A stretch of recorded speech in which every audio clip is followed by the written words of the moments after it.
महिला फोन करे लगे, मुखिया जी जल्दी आई। हम तो डरे ना गमी, मन में कसक जरूर बा कि काश हमरा जाए के चाहत रहुए, लेकिन जान तनी काहे ना गमी। यही जो के थाना प्रभारी जे बड़न उनकरा डरे ना गमी।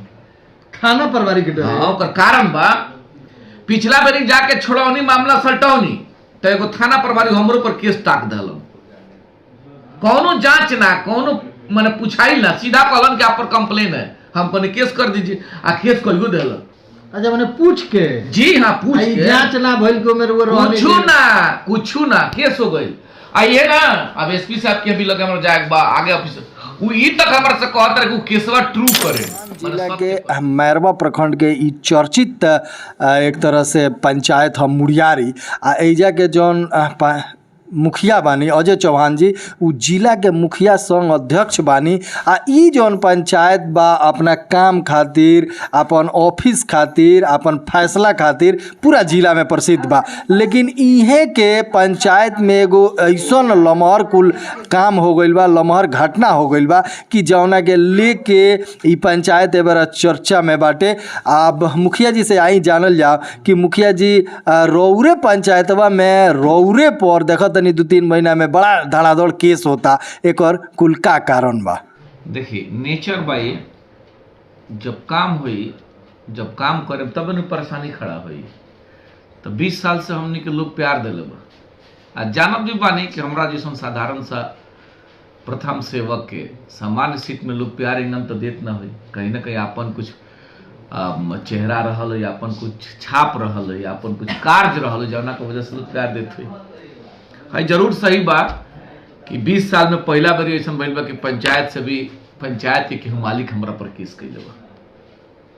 पूर्व के भी घटना में रउरा लोग देखले रहनी, वीडियो बहुत सारा चलौले रहनी। भाई हमार कॉलोन के गुंडा लेके 2 बजे दिन में अजय चौहान अइला हन, घर में घुस के मरला हन। एकहू कहीं साक्ष्य ना मिलल, पिछला बार भी कहने की एकहू कहीं साक्ष्य होके, जैसे वीडियो बनावे में बहुत आगे होवन परवीन जी, छोट भाई हमार होवन बहुत आगे होवन, वीडियो बनन, वीडियो खाली बनावेलन, लेकिन वो वीडियो में हम कहीं ना लौकनी। ई तय हो गई कि हमने को क्रियाकलाप में ना रहल बन जाना को वैसन चेहरा भी बाबा। फिर चूंकि मुखिया भइला के नाते कहीं से केहू फोन करी, पक्ष होके विपक्ष होके, वोट दिले होके ना दिले होके, हमारा पंचायत के मालिक होके या पंचायत के अगल बगल में भी कोनो ऑकरेंस कोनो घटना होला तो उरा देखे में हमारे सोशल साइट कि सबसे पहला मजबूती से चढ़ बढ़ के हमने के शरीक होनी जाए, वो कोनो एरिया में कोनो घटना हो तो चूंकि लोग बहुत मोहब्बत बा आ लोग जानत भी बा। अब 20 साल से कई सेवा करते थे तो लोग स्वाभाविक जानता। अब वो कड़ी में फिर पुनः पिछला बेर भी परवीन चौहान दरवाजा पर चढ़ के जाके मरले रहे लोग, हमने के ओबरा कहले रह जौना के हम पुरजोर विरोध कैले रहनी, आ जब विरोध करी तो बेचारू हमरे पर केस कर दिल। फिर अब एगो वीडियो क्लिप रुआ देख ले जो वायरल होता। फिर परवीन चौहान आ उनकर भाई दीपक चौहान, चूंकि बड़ा तंदुरुस्त बा लोग, अच्छा हट्टा कट्टा शरीर बा, अब बड़े जी चौहान के घर में केहू जेंट्स नहीं थे, एगो उपेंद्र चौहान बड़ा कमजोर एगो लड़का बा, फिर घर में चढ़ के जाके मरले बालू। फिर महिला फोन करे लगे, मुखिया जी जल्दी आई। हम तो डरे ना गमी, मन में कसक जरूर बा कि काश हमरा जाए के चाहत रहुए, लेकिन जान तनी काहे ना गमी। यही जो के थाना प्रभारी जे बड़न उनकरा डरे ना गमी। थाना प्रभारी के डरे? हाँ, ओकर कारण बा पिछला बेरी जाके छोड़ौनी मामला सल्टौनी तो एगो थाना प्रभारी हमरो पर केस टाक दहलन, कौनो जांच ना, कौनो माने पूछाई ना, सीधा कहलन कि आप पर कंप्लेन है, हम कहने केस कर दीजिए, आ केस करियो देलन। अच्छा, मैंने पूछ के? जी हाँ, पूछ के। जांच ना भइल को मेरे वो कुछ ना केस हो गई। आइए ना, अब एसपी साहब के भी लगे हमरा जाए बा आगे ऑफिस, वो ई तक हमरा से कहत रहे कि केसवा ट्रू करे, माने सत्य कर दे कि हर उरा गुंडा लेके गए रहनी, भगवाने मालिक बड़ा ऐसा थाना प्रभारी चाहे आसपास के जे भी अधिकारी बा से तो बड़ा बढ़िया संबंध रहेला। हम तो वो कहते नहीं कि पूरा जिला सबसे बेहतर संबंध बा। अब का मानसिकता बा थाने प्रभारी जानो तरह तो इनकरा डरे हम काल ना गमी परसों घटना में कि हम जैसे जाए फिर परवीन चौहान से आवेदन लेके वो केस हमरा पर कर दिया। तो उमे एगो वीडियो आई बा जौन चलता न्यूज में, उनमें तो वही पार्टी के एगो मेहरारू घायल बिया आ वो नाम फेर दैले बिया पूरा जौन घायल बिया परवीन के भाभी देखे ओकर वीडियो एगो देख ले, वो औरत के वो दौड़त महिला जाती है परवीन के भाभी आ दौड़ के जाके माटी में लोटाइल शुरू कर दिले बिया। और वो देखे ना वीडियो में मस्त मस्त, हम तो गई ना रही, लेकिन वीडियो हुए तो हम देखे आ तब लोग उठा के ले जाता हॉस्पिटल। आ बयान देता रही परवीन के भाभी, राउरू नाम ले लो। अरे भाई ये मुखिया बानी, अब उनकर वही मानसिकता बा। तो ना गई रही तो राउरू नाम बात बा। अब इशारा पर, अब सुनी कहत लोग इशारा पर हम बतावे के चाहतनी कि ये अगर बात कहल जाओ और राइल बन मीडिया का साथी हैं, हम कह दी कि सोनू जी के इशारा पर, तब हम कहें कि डीएमए साहब के इशारा पर होता, हम कहें कि थाना प्रभारी के इशारा पर होता, तो आरोप लगाओ तो लोग स्वतंत्र बा, केहू कुछ के कह सकता। नरेंद्र भाई मोदी जी के, राष्ट्रपति जी के, माननीय मुख्यमंत्री जी के रोज लोग अनाप शनाप आरोप लगावती थी, ही लोकतंत्र है, वही करी मजा चौहान। अच्छा तो ये बताएं कि माने कि है इतना 20 बरिस से बानी आ ओकरा बाद से इहो अभी सब केहू देखल कि पैक्स के चुनाव में जेलर ओवर रहनी ओने पालरा भारी हो गई, वो आदमी जीतियो गई, पूरा पंचायत के लोग कहता कि अजय चौहान जी इधर रहेंगे उधर जीत होगा सब होगा। आ तो एगो हेचू चुकी मामला माने काहे नहीं खे सुलट। अच्छा का इलाज बा? अब हम तो पिछला ही शनिवार के अपना बाबू परवीन जी के लिए जाकर बैठौले रहने, अधजल गगरी छलकत जाए वाला कहानी हो जगबा। परवीन भाई पढ़ा लिखल आदमी बड़न, कहे वकील हैं, उनकर हैंडराइटिंग तनी देख लेम ना, यही कारण बा। थोड़ा सा जानकारी अच्छा से पढ़ा लिखल रहता हूँ, हैंडराइटिंग तनी देख लेम, FIR के कॉपी हुई, दूसरा क्लास के बच्चा लिखेला वही सब। आ कहत रहन वकील हैं, कहीं सिवान रोरा बार एसोसिएशन में कहीं रजिस्टर्ड नहीं खन, एको दिन प्रैक्टिस नहीं के, ये अहंकार खा जाता है। वकालत भी कैला हमार भाई, अच्छा प्रैक्टिस करता तो सोसाइटी में अच्छा ज्ञान मिली तो अच्छा आगे बढ़ता।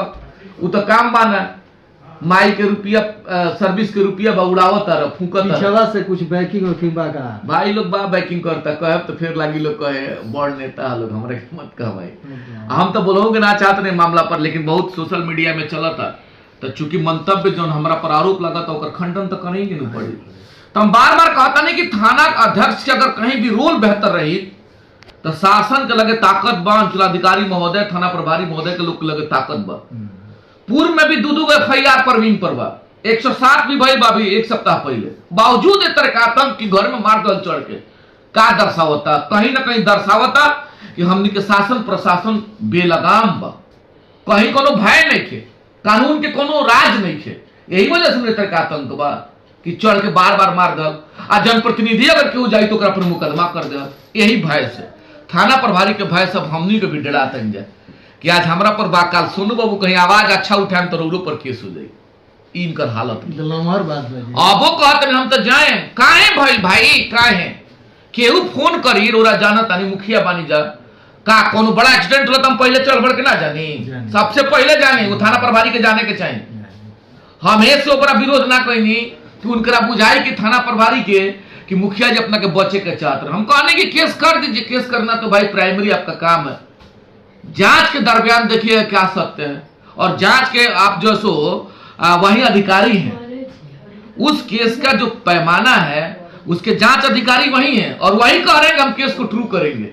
बताइए ये दुर्भाग्य ना है, कौन जाएगा जनप्रतिनिधि? तो जांच होई तब न पता चले। कहिए रहे तो हमसे कह रहे हैं कि केसवा को ट्रू करना पड़ेगा, क्या जवाब है इसका? भाई उनके हाथ में पेन है, उनके हाथ में पावर है, करते रहिए। हाँ लोकतंत्र में बहुत ताकत है, जनता ताकत है, प्रोटेस्ट करेंगे, जबरदस्त प्रोटेस्ट करेंगे, रिटेन तौर पर हम देंगे सभी को लिख करके लीगल फोरम पर SDM साहब सबको देंगे और इसका जबरदस्त प्रोटेस्ट करेंगे कि ये आपकी तानाशाही नहीं चलेगी। क्षेत्र में तमाम अवैध शराब का कारोबार चल रहा है चरम पे। आप चलिए लक्ष्मीपुर में 5 मुकदमा पूर्व से बड़ा अशोक राजभर बड़ा जो है सो शराब का व्यवसायी है, जाकर के देख लीजिए, मुकदमा होता है। हमको कहते हैं अजय जी बता दीजिए, हमने बताया कि भाई बड़ा कारोबार है, बावजूद कोई अरेस्टिंग नहीं है, देख लीजिए ऐसा हालत है। अबे विजयपुर मोड़ पर एक्सीडेंट भइल बा तो लोग कहला कि एक्सीडेंट के बाद ट्रक में बैठ के ड्राइवर पियत रहो, तो यही हालत है ना, यही हालत है। आप चलिए कुलदीपा में दिन दहाड़े, अब जैसे महिला का आप न्यूज सुने होंगे 1-1.5 महीना पहले दिन दहाड़े छीनते ही हो गया शिक्षिका का। कहां ध्यान है, कहां उस पर डिटेक्ट किए कुछ? कुलदीपा मोड़ पर चलिए, वहां जो है सो जाइएगा तो दिन में ही जमावड़ा रहता है, अफीम वाले लोगों का टीम वहां लगा हुआ है। कहां इस पर कहीं, हमें तो बार बार कहते हैं, लेकिन इस पर कहीं कोई हमारे थाना प्रभारी का कहीं कोई डिडक्शन नहीं है। लेकिन जनप्रतिनिधि अगर किसी मामला में जाता है तो उस पर आसान तरीका से मुकदमा कर देते हैं बिना जांचे। आवेदन पड़ा देन अंदर FIR। वाह। अच्छा एक बार ही बताए है हमारा चैनल के माध्यम से कि जो लक्ष्मीपुर वाला माने मैटर बा उमे का होखे के चाही? जमीन के विवाद बा। पूर्व में भी हमने के चहनी जाके बैठा के निष्पादित करवा दी और दिल पर हाथ रख करके परवीन से पूछवा ले। 50 साल के बिगड़ल मामला बा, दिल्ली रहल बा लोग, 50 साल के बिगड़ल मामला बा। हई बैठल बानी साक्षी बड़न, ईश्वर साक्षी बड़न। हमरे आग्रह कैला से, हमरे लगला से नापी भइल। पहला बारी 20 वर्ष में आ 30 वर्ष में पहला बारी पैमाइश भइल हमरे आग्रह से। आ पैमाइश के जैसे हमने के खूंटा उटा गड़वा दें जा, बिगड़ल कहां से मामला जान ली। अब परवीन जी कहत रहे कि खूंटा गड़ा एकदम तुरंते बनाए, जबकि ओकरा में और क्लू रहे कि वही जमीन से जुड़ल 4-4 गो केस बहु परिवार में, दोनों पक्ष में। हमने कहने की जमीन भी फरिया गई तो केस के भी समाधान हो जाए। वक्त लागी 1-2 महीना, लेकिन वहां के एकदम स्पीड रहनी। आ उहे हम रोकनी के इतना स्पीड मत होगा, बस बेचारू हमरा पर नाराज हो गए। अब कहत रहे झगड़ा कैलो उ लो, हम बनी अपना काम में। कहत रहे कि मुखिया जी के इशारा पर हो रहा है, भगवान मालिक बने। अरे तुम पढ़े लिखे हो यार, तुम वकालत किए हो और तुम लड़ भी रहे तो अपने भाई से, अपने भतीजा से, अपने भाभी से। क्या रोल है उसमें मुखिया जी का? क्या रोल है किसी अलग लोगों का? अगर तुम सही रहते, हमारी कोई जरूरत है? बता दीजिए। तो अपनी नाकामी को मुखिया जी के सर पर फोड़ता है बराबर कि मुखिया जी के इशारा पर। अच्छा चलिए अब इशारा भी मान लीजिए किया, पूरा गांव नाराज है। वो आप कह भी रहा है, देख ले बरूरा, वो वीडियो में कहता है कि पूरा गाँव घेर ले रहा 60-70 आदमी। अब बताइए 60-70 आदमी, 100 आदमी हमारा बगली के लोग, कहीं ना कहीं तोर क्रियाकलाप भैया हमारे वैसे रहल हुई। आ जानते नहीं का हुए, चढ़ के जब घर में मारल शुरू कर हुए, पूरा गांव एकदम घेर ले रहे। तो शासन के लोग ना जाए तो बड़ा दुर्घटना हो गई। ये तरह आतंक करन तो का होई, पूरा गांव तो विरोध में होइए न जाई। अजय चौहान खराब हो सकत नहीं, बात हम मान लेनी। अजय चौहान तोर विपक्षी हो सकत नहीं, हो बात मान लेनी। अब पूरा गाँव भैया तोरा विपक्ष में काहे बा, हमारा काल से लेकिन सोचे वाली बात बा। तो कहीं ना कहीं जौन मन बढ़ गई बानू ना कह दिला वो। अरे यार थोड़ा सा मर्यादा में रहो भाई, हम तो आग्रह करें। और जमीन के विवाद बा, अपने भाई भतीजा से डंटा से बेरहमी से पीटता, तो हम जरूर आग्रह करें। तो लोग देखता, ये क्षेत्र के लोग देखता। रकनियो पैक्स के बाद हमार भाई पैक्स के चुनाव लड़ल, पिछला बेर भी हमने के शक्ति लगा के नीरज भाई के जीते नहीं है। इतना अहंकार चढ़ गए, हम कहते भैया अहंकार ठीक नहीं है। हम लोग के दिल में बसे नहीं, एकदम साधारण व्यक्ति बने लोग के दिल में बसे नहीं। कहलन कि टीका ना लगे, हमको घबरा मत, ये मालिक लोग के ताकत, मालिक लोग जौन मुड़ियारी के चाहिए तोने हुई। एकदम साधारण राउ सामने को भाई भाई आ जाए, खाली गोड़ हाथ जोड़ देनी लोग के बीच में जाके अपन बात के बया कहनी कहिए दर्द बा, ताकत लोग मुड़ियारी के देखौलस। अब बड़ा जीत भई कि कल्पना ना कैले रहे हमने के जरा संगे बन जो जीती, लेकिन देखनी बड़ा जीत भई। ई दर्शावता कि मुड़ियारी के हर घर में आजो अजय चौहान के प्रति मोहब्बत बा, प्यार बा। एंगा नहीं बोला, ई बोलता नहीं दिन रात मालिक के सेवा कैला के बदौलत। अब ऐसा कुछ छुटपुटिया लोग बावे जे आरोप लगाई उनसे का हो जाता है। ये लोग तंत्र हमरा के गाली दे वाला लोग बा तो ओकरो के प्रणाम करे नहीं, हमरा के मोहब्बत करे वाला लोग बा ओकरो चरण में झुक के हम प्रणाम करे। ये हमार वसूल रहल बा, यही हमार तरीका बा। राउत लोग के मोहब्बत बा, कहीं पता करवाली। अगर बहुत हम दोषी बानी तो हम तो कहता नहीं कि एगो ना 3-3 गो मुकदमा करे। हाँ ये जरूर बा कि केहू कबो 12 बजे रात से लेके 12 बजे दिन में केहू फोन घनघनावेला कहीं घटना बा तो अजय चौहान दौड़ल जालन।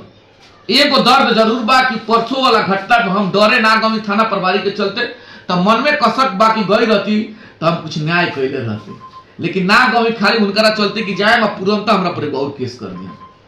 निवेदन करे पुलिस अधीक्षक महोदय से, न्याय के कुर्सी पर बैठल बनी, ये थाना प्रभारी से खाली कल पूछ ले हमार गलती का रहल। अगर ये तरह का और व्यवस्था बा 2-2, 3-3 किता मुकदमा 107 पर 7 बावजूद आदमी ये तरह से अगर तनाशाह बा तो केकर दोष बा? कहीं ना कहीं शासन के दोष बा। शासन अगर प्रभावी तरीका से काम कैले रही तो घटना ना घटित। आ एक बादो अगर बड़ा घटना होता तो पूरा तरीका से जिम्मेवार थाना के थाना प्रभारी बना।